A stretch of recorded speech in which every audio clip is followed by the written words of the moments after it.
Hi, on this quick DIY video I want to show you something that we have made that can help you hold backdrops for food and product photography. So let's see how it's made.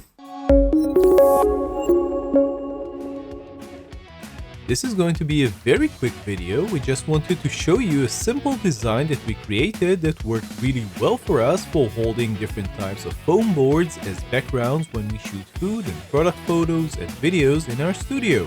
All you need are two pieces of thick wood which you connect together to form a T-shape using glue or screws or both. We just happen to have a few of those from an old wooden bed base, so we use them for this project.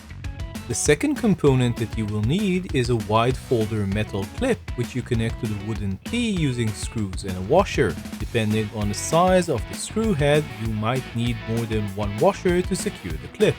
Finally, to prevent the clip from damaging the delicate foam boards, we use some high-quality gaffer tape.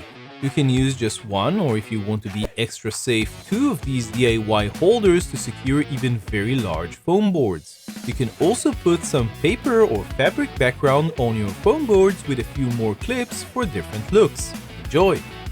So that was our look at the DIY backdrop holder that we have made. You can check out the full article on LensVid.com. Don't forget to subscribe to our YouTube channel to find more videos just like this. See you next time.